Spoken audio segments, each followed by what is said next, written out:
Hi hello, എല്ലാവർക്കും promo അപ്ഡേഷനിലേക്ക് സ്വാഗതം. നമ്മളെല്ലാവരും കാത്തിരുന്നൊരു കാര്യമാണ് ലാലേട്ടൻ്റെ എപ്പിസോഡിനകത്ത് എന്ത് നടപടിയായിരിക്കും നിവിനെതിരെ എടുക്കുക എന്നുള്ളതും. ഇതാ പ്രമോ വന്നിട്ടുണ്ട്. ആ പ്രമോയിൽ ലാലേട്ടൻ പറയുന്ന ഒരു കാര്യം, എവിക്റ്റ് ആയില്ല എന്നുണ്ടെങ്കിൽ പണിഷ്മെൻ്റ് എടുക്കുന്നതാണ്. ഒരു കാര്യം ഉറപ്പാണ്, എവിക്റ്റ് ആകുന്നില്ല. അപ്പോൾ ഉറപ്പായിട്ട് പണിഷ്മെൻറ്റിലോട്ടാണ് പോകുന്നത്. അങ്ങനെയെങ്കിൽ സോഷ്യൽ മീഡിയ എല്ലാം ചർച്ച ചെയ്യുന്നത് നിവിന് പണപ്പെട്ടി നിഷേധിക്കുക എന്നുള്ളതാണ്. അങ്ങനെ വെച്ച് നോക്കുമ്പോൾ അത് വലിയൊരു പണിഷ്മെൻറ്റ് തന്നെയാണ്. കാരണം എന്താ വെച്ചിട്ടുണ്ടെങ്കിൽ അവിടെ നിൽക്കുന്നതിൽ പണപ്പെട്ടി എടുക്കാൻ ചാൻസ് കൂടുതലുള്ള 3 പേരാണ്. 1 സാബുമാൻ, 2 ആദില നൂറയിൽ വന്നത് ആദില, 3 നിവിൻ. ഈ 3 പേർക്ക് മണി ബോക്സ് കിട്ടിക്കഴിഞ്ഞാൽ അത് ലക്കായിരുന്നു.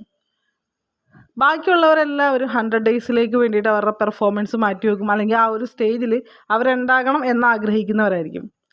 ഇവിടെ ആദില നൂറയിൽ നൂറ ഡയറക്റ്റായിട്ട് അവിടെ എത്തുന്നു. ഉറപ്പായിട്ടും ആദിലയ്ക്ക് ആ പണപ്പെട്ടി കിട്ടിക്കഴിഞ്ഞാൽ അവർക്ക് ബോണസാണ്. സാബുമാൻ ഉറപ്പായിട്ടും ഭയങ്കര ലക്കുള്ളൊരു മാനാണ്. കാര്യം എന്താ വെച്ചിട്ടുണ്ടെങ്കിൽ ഇത്രയും ഈസി ആയിട്ട് ഇത്രയും ദൂരം വരെ പുള്ളിക്ക് പോകാൻ പറ്റി. ശബ്ദം ഉയർത്താതെ, പ്രതികരിക്കാതെ, എന്താ പറയുക, ചില നേരത്ത് ഒന്നും ചെയ്യാതെ ഇരുന്നാൽ മതി എന്ന് പറയില്ല, ആ ഒരു സംഭവത്തിലാണ് പുള്ളിയുടെ ഇത്. സാബുമാന് ഈ ഒരു പണപ്പെട്ടി എടുക്കാനുള്ള ചാൻസ് വളരെ കൂടുതലാണ്. കാരണം അത് കിട്ടിക്കഴിഞ്ഞാൽ ട്രിപ്പിൾ ഭാഗ്യമാണ് സാബുമാന്. അപ്പോൾ ആ സ്ഥാനത്ത് നിന്നാണ് നിവിനെ അത് നിഷേധിക്കുന്നത്. അത് നിവിന് കിട്ടുന്നൊരു അടി തന്നെയാണ്. കാര്യം ടോപ്പ് 5 ആണോ ഉള്ളത്. നിവിൻ ഇത്രയും ദിവസം വരെ എത്തിയ ഒരാളാണ്. അതിൻ്റെ കൂടെ നിവിനൊരു ബോണസായിട്ട് ഈ ഒരു എമൗണ്ട് കയ്യിൽ കിട്ടുകയായിരുന്നെങ്കിൽ ഉറപ്പായിട്ടും നിവിന് നല്ലൊരു എന്താ പറയുക, പേരെടുത്ത്, അതായത് മണി ബോക്സ് എടുത്ത് ഇന്ന ആളാന്നുള്ളൊരു പേരവിടെ ഉണ്ടാവുമായിരുന്നു. അത് നിഷേധിച്ചത് എന്തായാലും നല്ലൊരു നടപടിയായിട്ട് തന്നെയാണ് എനിക്ക് തോന്നിയിട്ടുള്ളത് കേട്ടോ. അതിനെ കുറേ ആൾക്കാർ പറയുന്നുണ്ട് കുറഞ്ഞു പോയി എന്നൊക്കെ പറയുന്നുണ്ട്. പക്ഷേ എവിക്ഷനിൽ ഇവിടെ ഒരു ട്വിസ്റ്റ് സംഭവിക്കുന്നുണ്ട്. കാരണം എവിക്റ്റ് ആകുന്നതിനകത്ത് ഇപ്പോൾ നിവിൻ പോയില്ല എന്നുണ്ടെങ്കിൽ സാബുമാൻ സേഫ് ആണെങ്കിൽ സ്ട്രോങ് കണ്ടസ്റ്റൻ്റ് ആയിട്ടുള്ള ഒരാളാ പോവാം.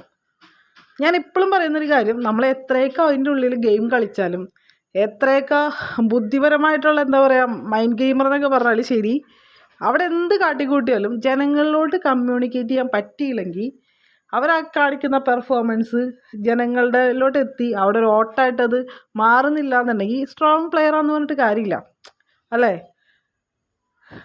ഇവിടെ അവരവിടെ ഗെയിം കളിക്കുന്നതിന് തുല്യമാണ് വോട്ടിംഗ് എന്നുള്ള സംഭവം. അവർ വോട്ട് ചെയ്യാനായിട്ട് ഇട്ട് കൊടുക്കുന്നത് ജനങ്ങൾക്കാണ്.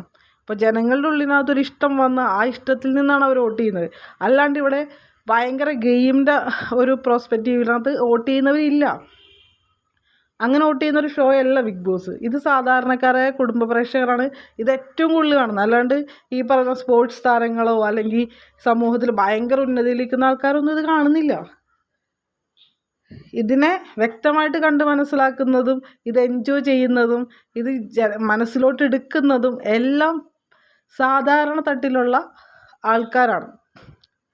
അത് ഞാനൊരു എക്സാമ്പിൾ പറഞ്ഞുതരാം. ഇതിനകത്ത് ബിഗ് ബോസ് ഷോനകത്ത് കുറേ ആർട്ടിസ്റ്റുകൾ വന്നിട്ട് ഞങ്ങൾ ബിഗ് ബോസ് ഷോ കണ്ടിട്ടില്ല, എനിക്കിതിൻ്റെ ഫുൾ സീസൺ അറിയില്ല, ഇത് 100 ദിവസം ഞാൻ കണ്ടിട്ടില്ല, ഞാനിതിൻ്റെ ഷോർട്സ് മാത്രമേ കണ്ടിട്ടുള്ളൂ എന്ന് പറയുന്ന ആൾക്കാരാണ് ഇതിൽ ഭൂരിഭാഗവും വരുന്ന ആർട്ടിസ്റ്റുകളായിട്ടുള്ളത്. അല്ലെങ്കിൽ കുറച്ച് എന്താ പറയുക റിച്ച് ആയിട്ടുള്ള ആൾക്കാർ, അല്ലെങ്കിൽ പ്രൊഫഷണൽ വൈസ് ജോലി തിരക്കുള്ള ആൾക്കാരല്ലേ. അങ്ങനെയുള്ളവർക്കൊന്നും ഇത് കാണാൻ നേരമില്ല. പക്ഷേ അവർക്കൊരു ചാൻസാണ് ഇതിലോട്ട് എത്തിക്കഴിഞ്ഞാൽ അവർക്ക് അവരുടെ പ്രൊഫഷൻ കുറച്ചുകൂടി വലുതാക്കാൻ പറ്റും, അവർക്കൊരു പേര് കിട്ടും. അതല്ലാണ്ട് ഇവരൊന്നും ഈ ഷോ കാണുന്നവരല്ല മെയിനായിട്ട്. അപ്പം തന്നെ നമുക്കറിയാലോ ഇത് ജനങ്ങളിലോട്ട് എത്തുക എന്നുള്ളതാണ്. അങ്ങനെ വെച്ച് അതുകൊണ്ടിട്ടാണ് ഇവിടെ സ്ട്രോങ് പ്ലെയേഴ്സ് ഔട്ടായി പോകുന്നത്. സോ നമുക്ക് വെയിറ്റ് ചെയ്യാമല്ലേ എന്തൊക്കെ നടക്കും എന്നുള്ളത്. അപ്പോൾ thank you for watching me.